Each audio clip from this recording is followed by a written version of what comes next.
खिमा करतोय आपण वराडी special, non veg special चालू आहे. तर साहित्य लिहून घ्या. मटन खिमा वाफवलेला, बारीक चिरलेला कांदा, भाजलेल्या कांद्याची पेस्ट, बारीक चिरलेलं टमाटर, गोडा मसाला, टोमॅटो प्युरी, तेल, लाल तिखट, मीठ, आलं लसणाची पेस्ट, हळद, वऱ्हाडी मसाला, धण्याची पावडर, जिऱ्याची पावडर.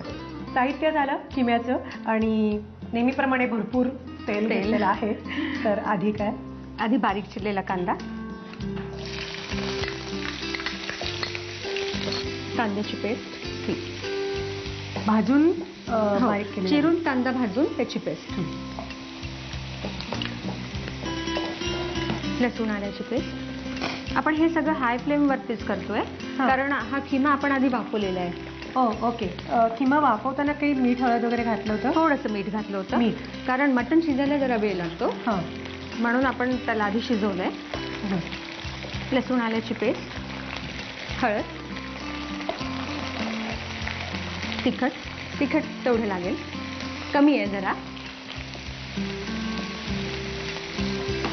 जिऱ्याची, धण्याची पूड, जिऱ्याची, वऱ्हाडी स्पेशल मसाला आणि गोडा मसाला. अच्छा, दोन्ही थोडा थोडा. आता तो गोडा मसाला 1 चमचा. बस. टोमॅटो प्युरी आणि बारीक चिरलेला टमाटर दोन्ही. हो. आणि मटण किंवा थोडंसं मीठ घालून वाफवलेलं आहे त्यामुळे तो होईल नाही. परत थोडंसं मीठ. बस. खिमा घालू.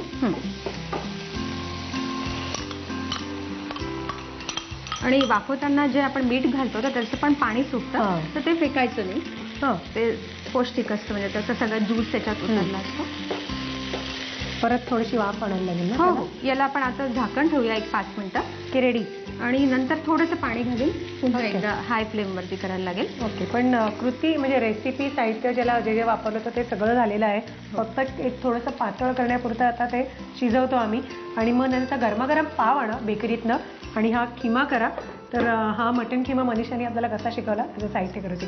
मटण खिमा बनवण्यासाठी लागणारं साहित्य: मीठ घालून शिजवलेला मटण खिमा, बारीक चिरलेला कांदा, भाजलेल्या कांद्याची पेस्ट, बारीक चिरलेला टोमॅटो, गोडा मसाला, टोमॅटो प्युरे, तेल, तिखट, मीठ, आलं लसूण पेस्ट, हळद, वऱ्हाडी मसाला, धणेपूड आणि जिरेपूड. कृती: प्रथम पॅन मध्ये तेल गरम करून त्यामध्ये बारीक चिरलेला कांदा, भाजलेली कांद्याची पेस्ट, आलं लसूण पेस्ट, हळद, तिखट, धणेपूड, जिरेपूड, वऱ्हाडी मसाला, गोडा मसाला, टोमॅटो प्युरे आणि बारीक चिरलेला टोमॅटो घालून मिश्रण वाफवून घ्यावं. त्यामध्ये मीठ आणि वाफवलेला मटण खिमा घालून शिजवून डी सर्व्ह करावी.